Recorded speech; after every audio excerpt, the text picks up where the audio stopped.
Hi, welcome to my channel. I am Miss Toy the Review. If this is your first time watching, thank you. I hope you stick around and press subscribe and like. I would love to have you. And if you're new, a new subscriber, thank you for subscribing. If you're an old subscriber, thank you for coming back. I appreciate it. Today, we're going to talk about when is a great time to titrate up. So before I give my little opinion, first of all, I'm not a doctor, I'm not a nurse, I'm not in the medical field at all. So, okay, take this advice with a grain of salt. Please discuss with your doctor. I'm going to give a little background of my situation. I started back when Zepboun first came out in December of 2023. So during that time, a lot of the doctors was following the schedule of whatever they said on the website, which on the website they were telling you every 4 weeks to titrate up. So pretty much that's what my doctor did. I was what they would call a slow loser. I was losing about 6 pounds a month. And my doctor was titrating me up every single month. I was having side effects, but I was having the same side effects every single month.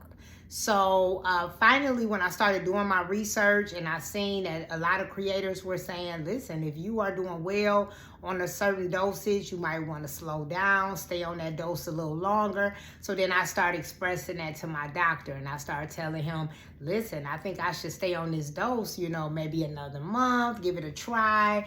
I'm losing the same amount on each dose, so why am I keep titrating up? But no, he kept telling me, no, I want you to get up, because he wanted me to get to 15, because in his mind and what he had read, 15 is where you were going to get the most weight loss. So they was trying to get me to 15, okay? Which we know now that is not necessarily the truth for everybody. And so anyway, by 6 months, I was on the highest dosage that Zepboun offered, which was 15 milligrams. But before I got there, when I got on 12.5, now every month after 7.5, because I love 7.5. I love 7.5, but I had to go to 10. I did not like 10. 10, I probably had my least, my lowest weight loss was on 10. I think I lost like 3 pounds on 10. I love 12.5. I did very well on 12.5. So I was really begging my doctor, please let me stay on 12.5. So he finally agreed and said, okay, I'm going to let you stay on 12.5. And then I found out from my insurance carrier that I had to titrate up. So the plan that I had with my insurance carrier, they made me titrate up every month until I got to 15 milligrams. Now, I could have fought that and maybe did a prior authorization with my doctor to stay on 12.5, but it was during the time it was a shortage. It was already very difficult to get the medication.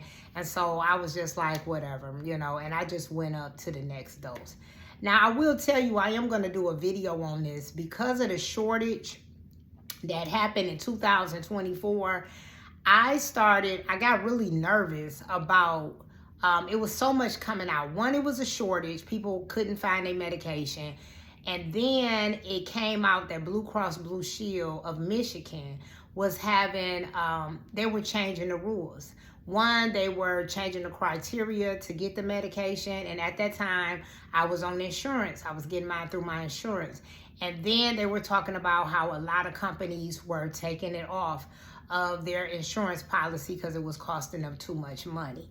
And so I started getting real nervous because it was so much stuff coming out back then. So I started extending my shot. I heard people saying they were extending their shots. So I started extending my shots. And so probably in April, I started taking my shot every other week. And I just kept doing that. So that's how I end up, after I got the boot and got kicked off of insurance, I still had some medication left over because I was taking my shot every other week.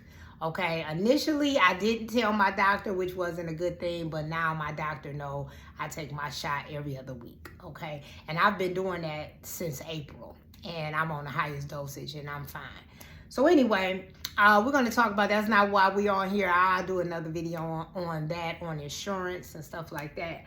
But I will say we're talking about when to titrate up. So I wrote down a couple of things, and when to titrate up, when not to titrate up. So I'll talk about not to titrate up, because you might be thinking, well, should I stay on this dose or should I move up? If you have strong appetite suppression, if you have very strong appetite suppression, that's something you might say, well, maybe I might stay on this dose for another month because I have very strong appetite suppression. That means it's very difficult for you. You don't have an appetite. You really don't want to eat. So why go up? Okay, because it's not going to get any better. Side effects. Are you having really bad side effects? Now, don't get me wrong. Like me, I had side effects on each dose. But is your side effects very hard to deal with? If they're very hard to deal with, then you want to kind of tackle that before you try to move up to a higher dosage. And are you losing over 5 pounds a month? If you're losing over 5 pounds a month, you're doing pretty good. And you might consider staying on that dosage for another month, okay? Because you're doing pretty decent with the weight loss. Remember, the weight loss is like 0.5 to 2 pounds per week. That's the average, okay? Anything over that is above average, okay? So you're not guaranteed that every single week, even though some people do lose more than 2 pounds every week, all right? And you don't have any food noise. So if you're not having any food noise, a lot of people get food noise. They don't really understand food noise. So food noise is when you obsessing about food, when you're thinking about food all the time. So before I took this medication, I always thought about food. I mean, I would go to sleep thinking about what I'm gonna eat for breakfast. When I got up in the morning after I ate breakfast, I might be thinking about what I'm gonna have for lunch. Even though I'm not even hungry, I'm still thinking about what I'm gonna eat for lunch. I might be thinking about where I'm gonna go out to eat for the weekend. I mean, food was just always on my mind. And after taking this medication, I do not think about food like that. I don't think about it. Now, I do eat. I make sure I eat my breakfast, my lunch, and my dinner, but I'm not constantly thinking about food. I only think about food when it's time for me to eat. I'm not obsessing about it. I could ride past fast food restaurant and I'm not tempted at all. Where before I would be very tempted, where I would have to talk to myself and say, listen, you don't need any Wendy's. You got food at home. You know, I would have to give myself that pep talk so that I wouldn't go in that drive-through. But now I ride right past Wendy's, any other place, and I'm good. I'll go home and eat, and I'm not tempted at all, okay? So to me, that's what I mean by food noise, okay? So if those things, if you have it, now you don't have to have all those things. But if you have a lot of those things, then you don't really probably need to titrate up. You could talk to your doctor about staying on that dosage a little longer. Now, if you have low appetite suppression, meaning you see that you still have a big appetite, you still eating a lot of food, then you might need to titrate up. If you are having no side effects, okay, so you on a low dosage and you're not having any side effects, you got a low appetite suppression, guess what? After your 4 weeks, you might need to titrate up. You having little to no weight loss. When I say little to no weight loss, I mean under 5 pounds. So say you only lost 3 pounds that month or whatever. Or maybe you lost 4 pounds 1 week and then the other 3 weeks you lost nothing. Some people that would happen to some people. So then you might consider, I think I might need to titrate up, especially if you are on a low dose. So especially like 2.5 or something like that.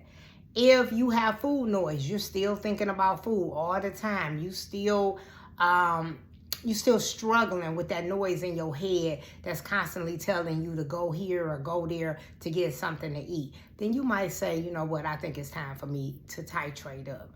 So those are some things that I just consider and I think about when somebody asks me, should I titrate up? I mean, of course, this is a conversation you should have with your doctor, and make sure you're with a doctor who knows a little bit about this medication, and so that they don't just constantly titrate you up every month. Some people need to get to the highest and some people don't. So when I think about myself, I really do think I could have stayed on 7.5 a couple of months. 10, I didn't like 10. 12.5, I probably could have stayed on 12.5 for a long time.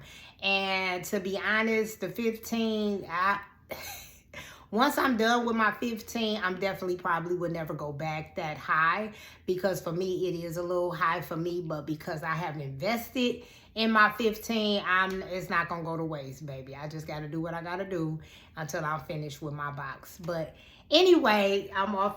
That's not what I'm here for. But anyway, that is what you should consider about titrating up. I hope this video was helpful to you. And if it was, please press like and subscribe. I have many more videos.